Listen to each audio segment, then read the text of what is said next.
Good afternoon, ladies and gentlemen, and welcome to the May webinar series of Clayco Group. The title of today's webinar is Accessing Southeast Asia through Hong Kong and/or Singapore. Today, the focus will be looking at the ASEAN nations, which involve most of the Southeast Asian countries. ASEAN stands for the Association of Southeast Asian Nations and has been reporting furiously on the newest developments occurring in the region. Growth and investment have been hot topics in countries such as Thailand, Indonesia for quite some time now, and as costs are becoming increasingly more expensive in China, these new jurisdictions have become alternatives. The issue for many foreign investors is that these nations are brand new territories that are not publicized in the media as often as China is. As there are not too many foreign investors already there, especially in terms of SMEs, it is hard to evaluate what the do's and don'ts are in terms of entering these markets. Today we will be looking at the opportunities which exist for foreign investors and the best ways to structure these investments. Before we begin today's presentation, I would just like to make sure that everybody could hear me. If you could raise your hand in the control panel, that will allow me to know that the sound is playing well. Please note that the presentation will be distributed at the end of today's webinar as well, and we are recording today's webinar and it will be posted on our YouTube channel as well. If you do have questions, please submit them in the questions section of your control panel. We might not have time today to go through a Q&A session, but be aware that I will answer your questions or comments separately. For those of you that are new to Clayco Group, what we do, and our webinar series, I would just like to briefly introduce ourselves. We are an international accounting and management consulting firm that is headquartered in Hong Kong and has subsidiaries located in eight cities within China as well as in Singapore. We assist companies, foreign investors, in terms of entering these three jurisdictions and help with all legal and corporate compliance issues. One of our niche advantages is that we do have the ability to speak 8 languages internally, giving us the capability of speaking to our customers in their own comfort of their own language. For those who are unfamiliar with myself, my name is Christina Kohler. I'm a director at Clayco Group. I joined Clayco Group in 2003 when I moved to China to set up the first subsidiary in Shanghai. I've been helping foreign investors with their market entry strategies in terms of setting up companies, liquidating companies, and handling all accounting, tax, and payroll functions that are required. I'm also co-author of our monthly magazine, ChinaInvest.biz, which if you're interested in subscribing to can be easily done so on our website by just inputting your email address. Now, to start off with today's webinar, I'd like to provide just a brief background on what the function of the ASEAN region is and how successful it actually has been. It is a political and economic organization made up of 10 countries within Southeast Asia. It had a GDP product growth of 5% in 2013 and is home to approximately 610 million people, which is around 8.8% of the world's population. In 2012, if treated as a single entity, the ASEAN region or the ASEAN countries would have ranked as the world's 7th largest economy after the US, China, Japan, Germany, France, and the UK. So it is something to realize how important these countries are in terms of growth within the world, actually. In today's webinar, I'm going to be focusing on 8 of these regions. I will be eliminating Brunei and Burma in terms of the opportunities that exist in those countries because there is actually no economic data, or at least up-to-date data, available in regards to that. So I would like to provide a brief background for each country in terms of the opportunities that exist for foreign direct investment, as well as the strong points and the weak points associated with investing in those jurisdictions. FDIs were growing exponentially during the last few years in Cambodia due to the healthy macroeconomic policies, the political stability, the regional economic growth, and freedom in terms of foreign direct investment projects. However, there are naturally certain sectors which require national participation or prior approval, such as production of cigarettes or movies and films. Certain fields are completely banned, and I think you can all imagine which fields that would be. For example, if you're dealing in drugs, narcotics, guns, distribution, etc., which is what Cambodia is actually known for. Although Cambodia encourages foreign investment and offers incentives to investors, the lack of transparency in the legal system, problems of energy supply, transport networks, they all hinder the actual foreign investment that is occurring in the country. In 2012, the construction sector was particularly attractive to foreign investors. However, the main sector today still really is tourism. The main investing countries into the region are from Malaysia and from Taiwan. And FDI from China is also quite high, having doubled between 2012 and 2013.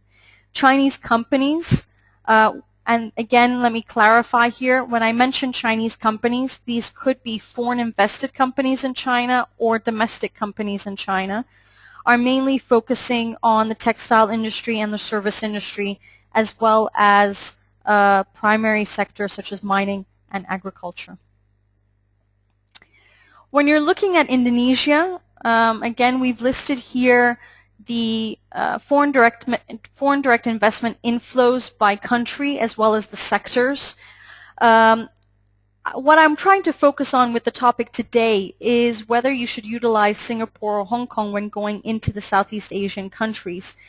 And one of the key statistics that can be found for Indonesia is that Singapore is ranked as the second highest foreign direct investor versus Hong Kong, which is not even mentioned at all.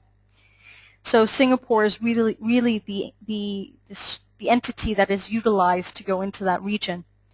The strong points about Indonesia is the fact that it has 230 million inhabitants, which represents an enormous market which people are not necessarily aware of. It has an abundance of natural resources in timber, fish, oil, and enormous biodiversity. There's also an internal demand which is growing tremendously from the middle class. And again, people are not familiar with that. The weak points in regards to Indonesia is, and the main hindrance really for foreign direct investment, lies in the high cost of illegal deductions, which can be as much as 60%.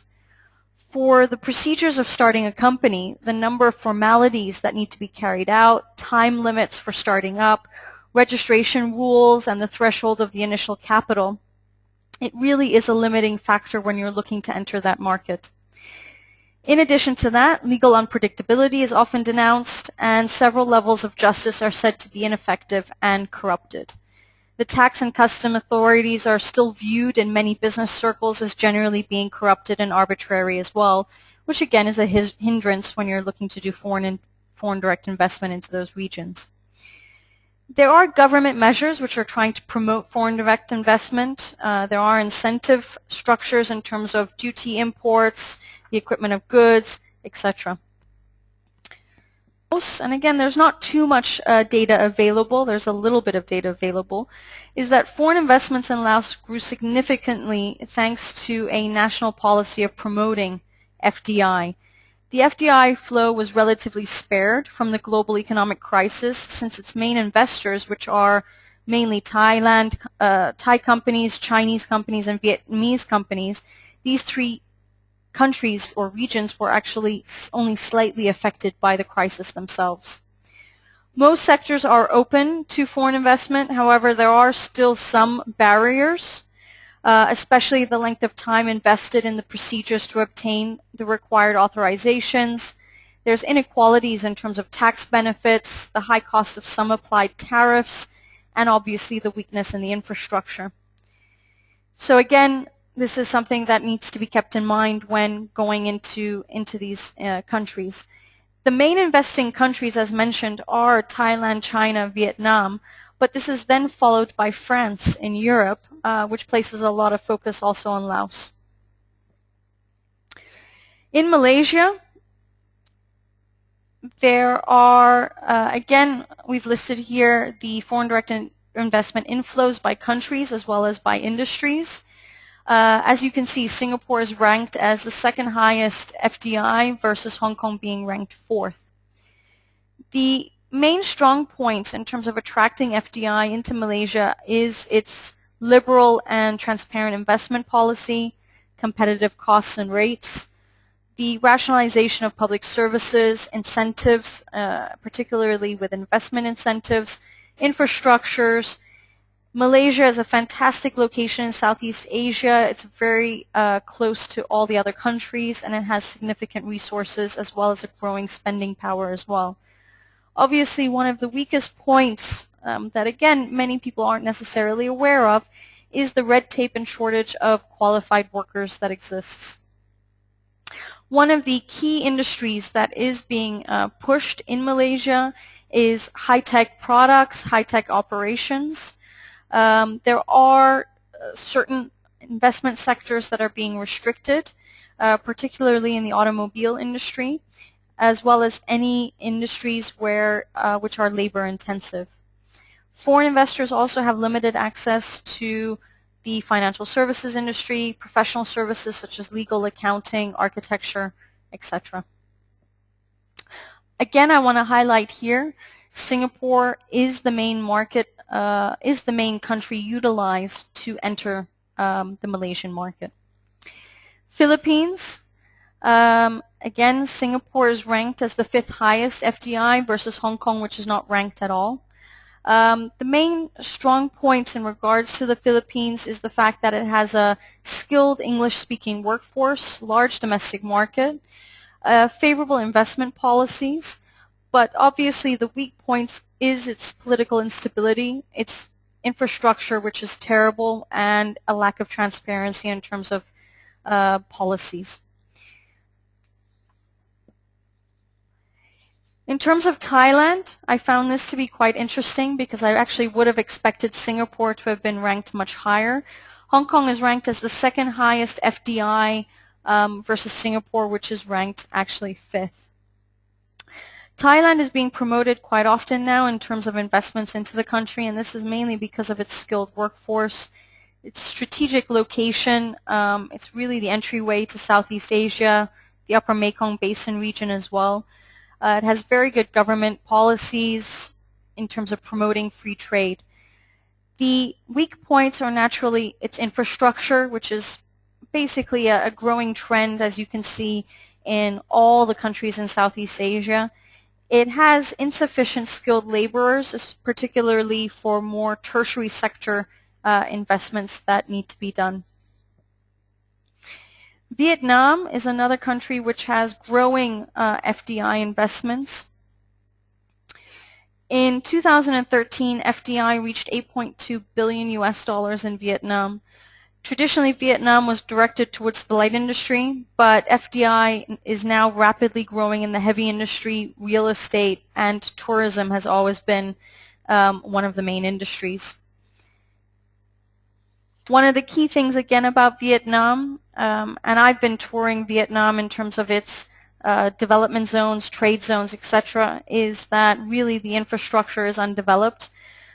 Much of the land that is used for factories is in the middle of rice paddy fields.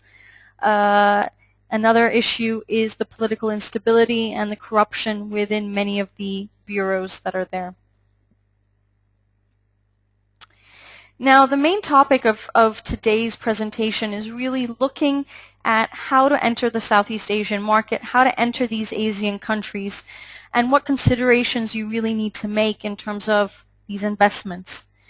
Now, one of the first considerations is, do you need a holding structure? Does Hong Kong or Singapore make sense to implement prior to making those investments into that area? The second is, do you need a regional headquarter for your Asia-Pacific operations? If you're looking to expand into the Asia-Pacific region, does it make sense to have a regional headquarter located somewhere where you have a team that centralizes all the administrative functions and does supervisory work in terms of the growth that's occurring in the specific jurisdictions? Are there tax incentives if you utilize a Hong Kong or a Singapore structure to make those investments into Southeast Asia? You really need to look at the double taxation agreements that exist between those Southeast Asian nations as well as Hong Kong and Singapore. In comparison, you should also be looking as to whether there are double taxation agreements in place between these Southeast Asian countries and your home jurisdictions as well. Ultimately, where do you want to have your operational office? Seconding expatriates to these Southeast Asian nations is quite difficult, as they all take it as hardship living, more so nowadays than if you were to move to China. So again, are you going to look for a more strategic location to send your expatriates, or are you really going to have your operational office located in those jurisdictions? And lastly, have you considered your IP registrations? Have you considered your trademarks, what you're planning on doing, what business activities are you doing? And obviously, one of the first steps that you need to do is register your trademarks and patents. One thing I want to highlight here is the fact that many of these Southeast Asian nations are included in the Madrid Protocol in terms of trademark applications. So in order to facilitate the application, rather than doing it per jurisdiction, you could do one application under the Madrid Protocol, which caters to almost all of the Southeast Asian nations except, I believe, Thailand and Vietnam, as well as Hong Kong, where in those jurisdictions you would have to do it on an individual basis. But it is something to keep in mind to save time and paperwork that is involved. I wanted to show also a comparison of opportunities in terms of for foreign investors in Hong Kong versus in Singapore. One of the key points I wanted to highlight in this comparison is the fact that in Hong Kong, investment holdings takes up 68% of the main reason why there is direct investment into Hong Kong. In Singapore, it's not actually mentioned in terms of investment holding structures. Many British Virgin Islands, Chinese companies, etc., they all utilize Hong Kong to do their expansion plans, whether it's to Southeast Asia or the rest of Europe, UK, etc. So this is just an idea for you to see the type of inflows that are occurring in Hong Kong and Singapore. It's also worthy to note that Singapore is part of the ASEAN region, and as such should not be forgotten. I always say location, location, location is extremely important in order for your business to be successful. If your main objective is to reach the Southeast Asian countries and there's no other jurisdiction in Asia that is of interest to you, then really Singapore is the best location for you. Hong Kong is already a little bit too far away in terms of being able to reach these countries timely. So if location is an important factor, really Singapore is the best location, it's the most ideal location to be in. If location is not a big issue, and if China, Korea, Japan, which is more in the north, are being catered to, then Hong Kong could be an alternative for you. Tax optimization, structuring, and financing, this is always a big issue for customers, for companies that are looking to enter any type of jurisdiction. Foreign investors wishing to enter the Southeast Asian market generally ask the following questions. What ownership structures can they utilize? What funding arrangements can be put in place? And what type of international tax planning should be considered? A good holding structure not only streamlines the business of a group, but could also enable future restructuring at low or even no tax costs. Complex structures, on the other hand, may be difficult to implement and administer, so it is something to keep in mind, particularly in Southeast Asia, where the governments can be corrupt and the legal laws are not black and white. There are no rules for the best model, as each company really should be analyzing carefully their existing business structure, their existing business model, and understanding what they need to do. There are two options in terms of entering a market. The first is you can do a direct investment.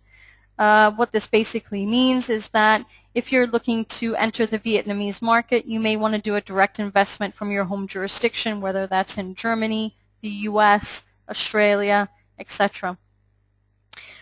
Many companies nowadays are taking this avenue, one because of the double taxation agreements that are more preferential between the two locations, as well as the fact that many SMEs are cost conscious and setting up a holding structure right from the beginning that it's just an additional cost for them, especially when there's no profit being made yet in the region.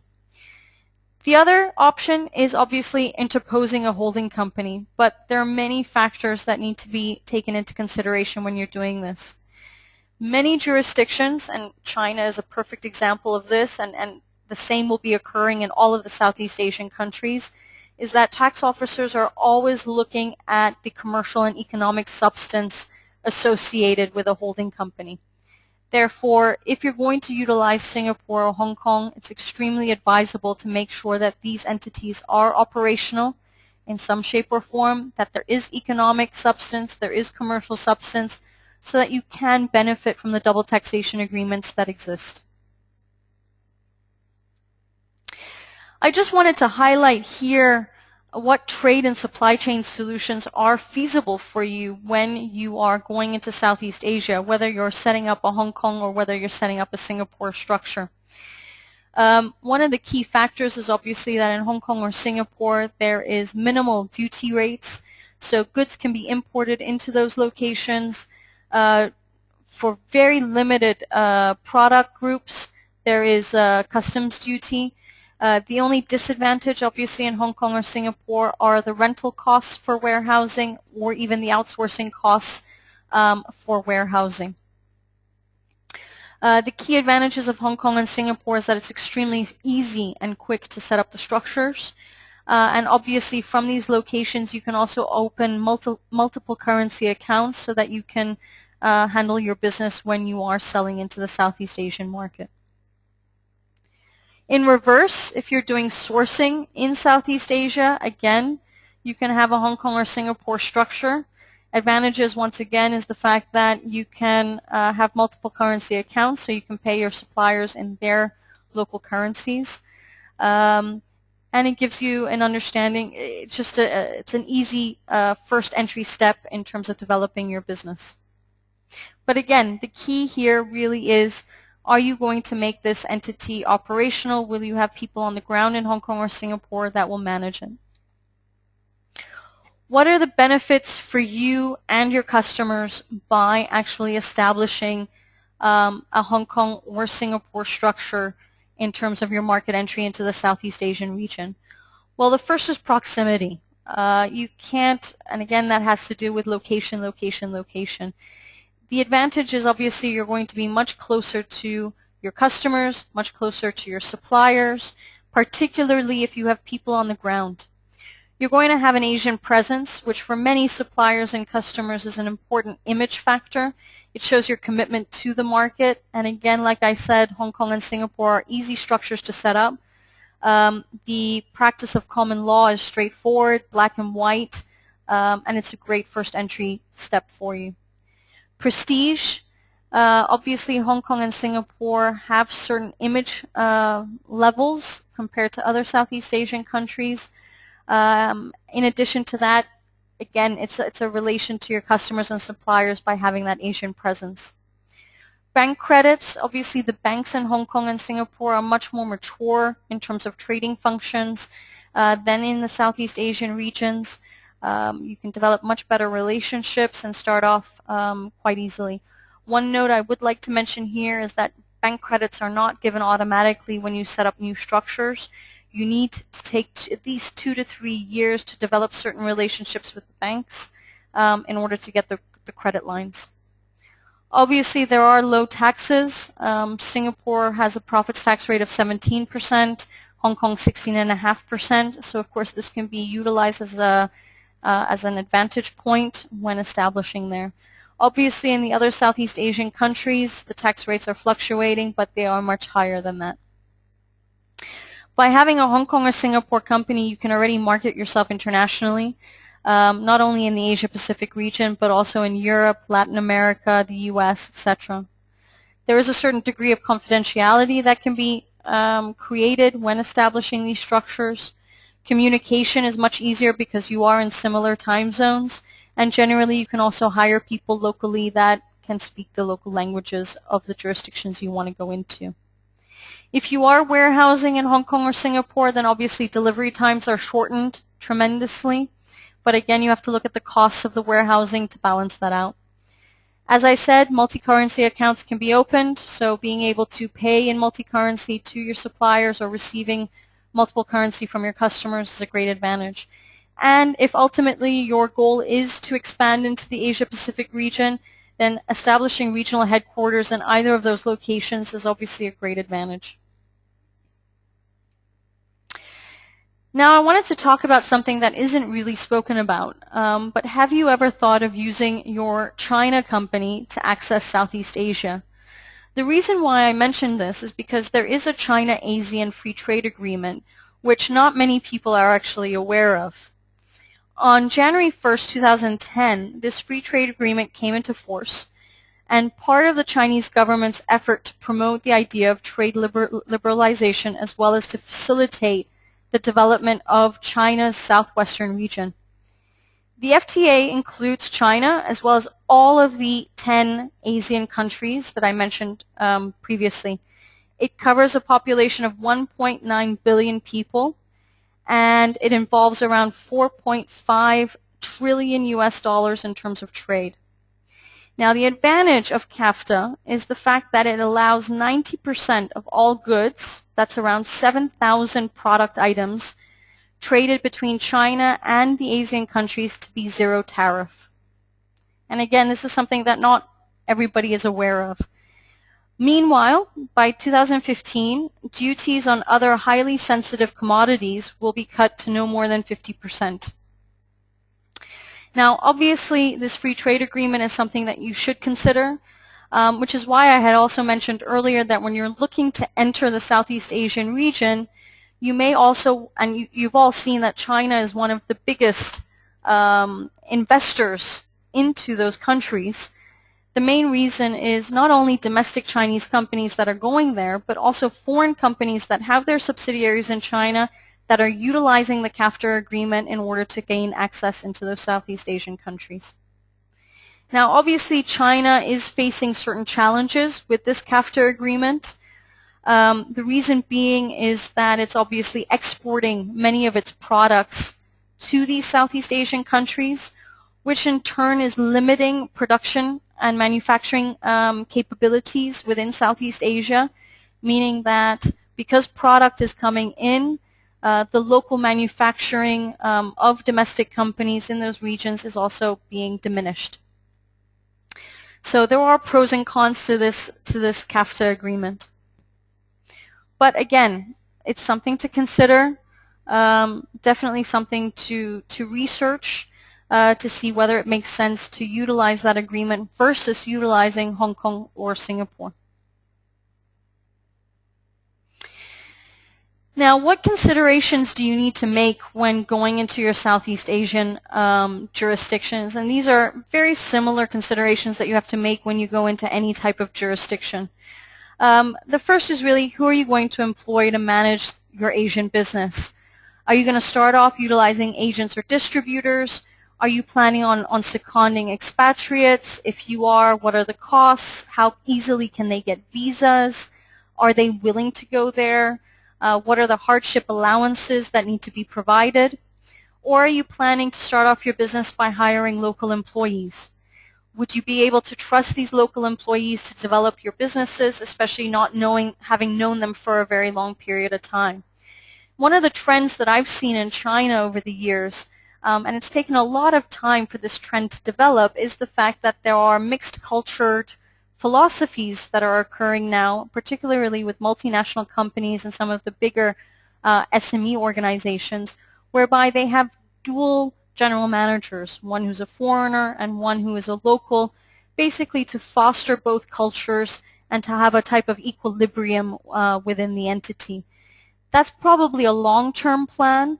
You need to start off somewhere, but really the key is to understand the cost, who's willing to go there, and whether it's easy to be able to get visas for the expatriates that are going to those Southeast Asian countries. What are you actually going to be doing in Asia? What is your business strategy? What is your business scope? Have you thought of protecting your IP? Many jurisdictions will have various rules and regulations in terms of only being permitted to do certain functions. And again, the key is, do you need to set up an operational entity in that location, or could you do these activities from one of the holding jurisdictions or even from your China structure if you have one already?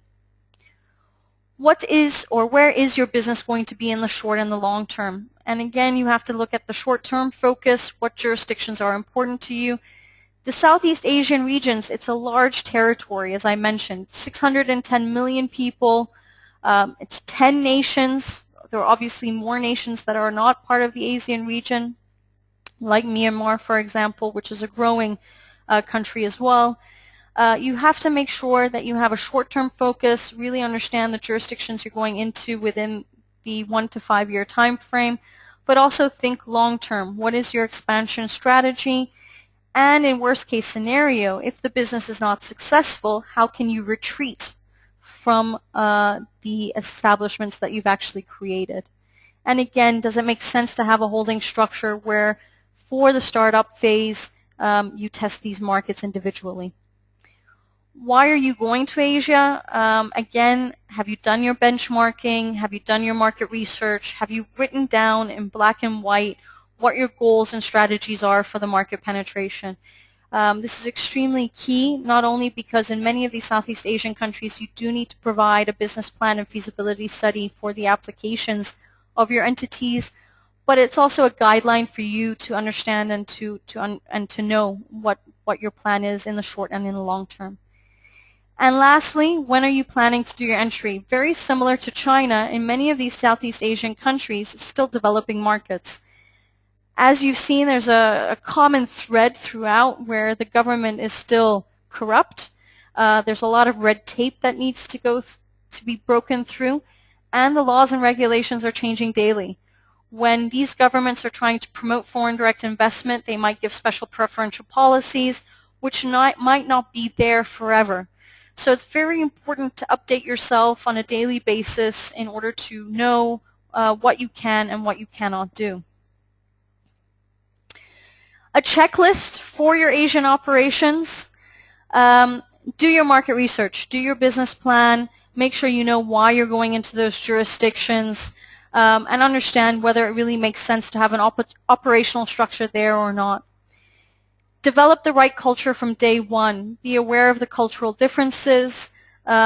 Every country in Asia has its own culture and its own way of doing business, and you've got to make sure that you are there to adapt yourself. It's not that you can bring Europe into Asia and make sure that your staff, your customers and suppliers will adapt to you.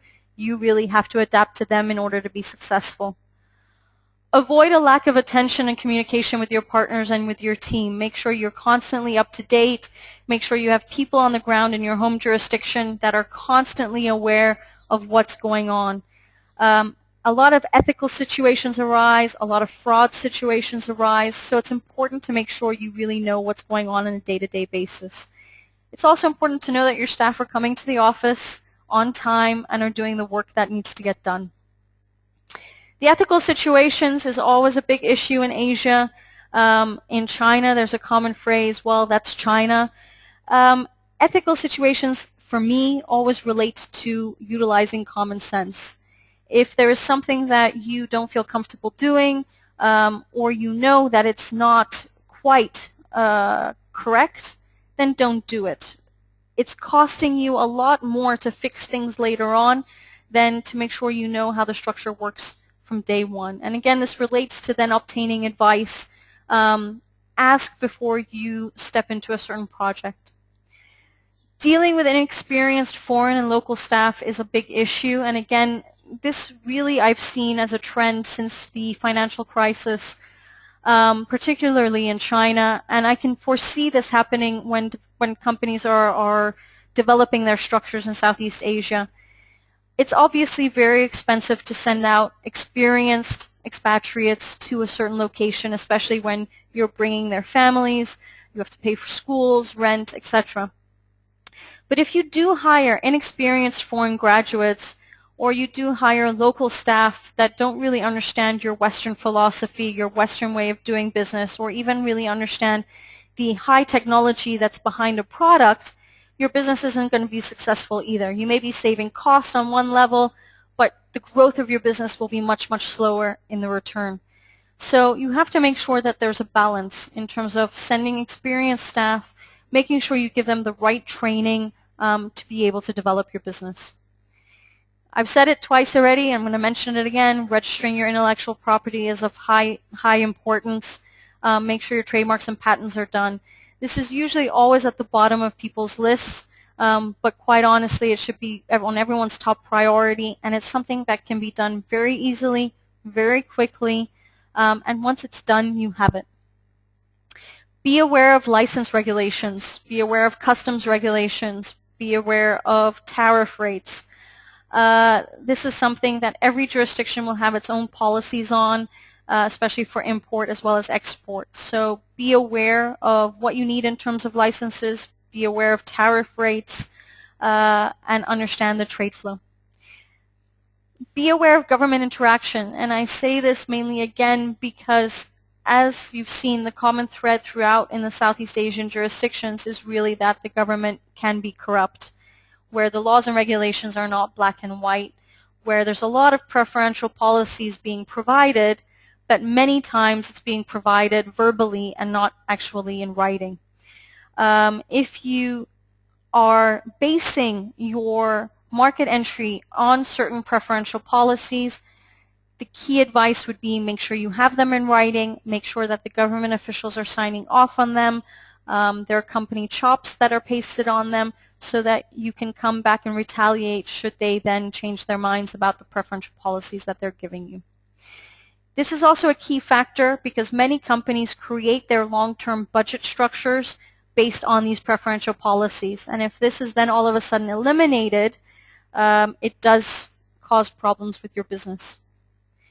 Vet your suppliers, vet your customers, vet your partners, vet your service providers. Make sure that you visit them on a regular basis. Make sure, again, you're in touch with them. Again, if you have a lack of attention and communication with them, that will cause problems.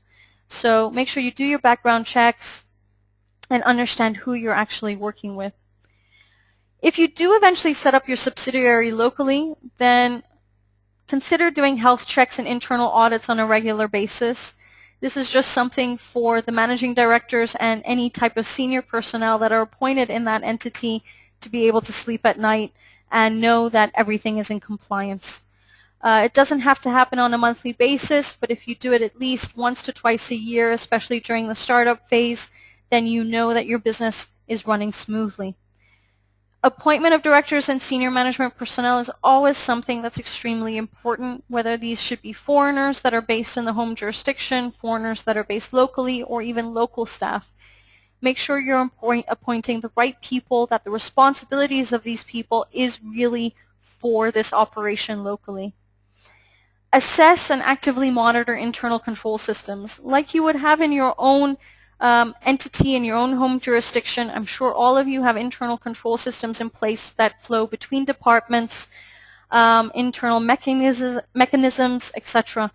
You have to make sure that you implement these control systems into your local operation in the Southeast Asian countries. Even if you have just a one-person office, implement these control systems so that as you develop, and usually growth will develop rather quickly, at some point, these control systems are there, they've already been utilized, and you just have to check on them on a regular basis. Develop a fraud response plan. I think this is extremely important. especially if you have smaller operational offices in these jurisdictions. It makes it much easier to develop these response plans. Talk to each of the staff individually. The trend that I have seen in Asia is that employees, blue-collar workers, etc., are more keen to talk to you about issues that they see on a daily basis versus in a team environment where it could be that they're backstabbing their bosses. So talk to people individually. If obviously your business and operation grows extensively, it's going to take too long to talk to each person, so then you might want to have management teams that you speak to one-on-one. Last but not least, obtain advice. Don't rely on the local staff that you're employing to set up your structure, set up your operation, and then he's going to take care of everything. Outsource those functions, particularly in the startup phase. There are numerous foreign invested law firms, consulting firms, accounting firms, headhunting firms, IT firms that are located in all of these Southeast Asian countries. Obtain their advice. Once you start growing, you can actually make all of that in-house, but at least for the initial stages, so that you know that you're doing things correctly, outsource these projects. And again, it's just a way for you to be able to sleep at night. That is the end of today's presentation. I hope I was able to give you an understanding of how one can access the Southeast Asian market, what opportunities exist in the various countries, and whether Hong Kong or Singapore does make sense for your investments. If you do have any questions, then again, please don't hesitate to contact us. Our information is listed here. In addition, if you would like to join our June webinar series, it's on seconding expatriates to Asia and what you need to consider. In addition to that, we have our LinkedIn page, which has legal and tax alerts that are updated on a frequent basis. And as I mentioned earlier, all of our webinars are archived on our YouTube channel, so you can also listen to those. I'd like to thank you all for joining us, and I look forward to seeing you all again very soon. Have a good evening, and goodbye.